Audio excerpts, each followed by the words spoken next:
Hi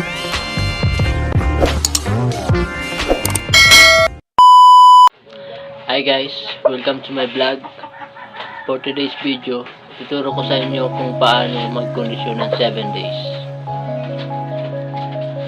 Let's go. Unang-una guys, purgahin nyo muna ang yung mga manok para ito ay mawala ng mga bulati sa kanyang katawan. At sumunod ay paliguan nyo na para sila ay magkaroon ng enerhiya sa katawan at fresh. Kunyari guys, Lunes, simula kayo ng Lunes, purgahin nyo ng Lunes, tapos pagka umagahan, paliguan nyo para ito ay para sila ay merong parang fresh sila pagka pinaliguan nyo na bagong punta. Ngayon, mga Merkules nyo sila subuan ng B50. Tapos pagka umagahan ng Huwebes, subuan mo sila ng B12 para tuloy-tuloy ang kanilang pag-i-improve ng kanilang mga mukha. Pampakapal, boss, ang kanilang mga B12 pampakapal.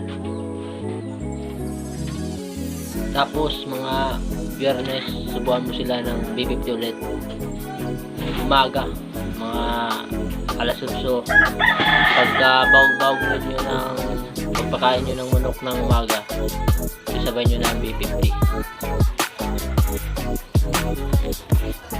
Tapos guys, mga Sabado, B12 again, mga bandang alas 12 ng tanghali, B12.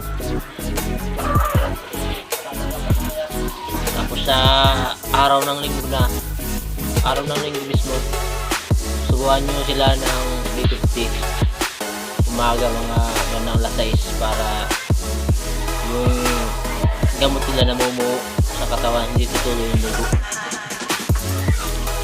Yun lang guys. Ako nga, nakadalawang banig na ng B50. Kasi ito sa akin 21 days naman ito ay. Eh yung mga pang ano lang, yun sa pang kati-kati sa tabi-tabi, 7 days condition. So guys, like kayo mag-subscribe sa aking channel.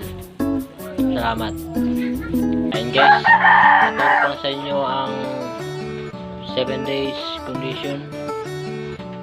Sana lagi kayong mag-subscribe sa aking channel. Asahan ko sa inyo guys, at marami kayong matutunan sa akin.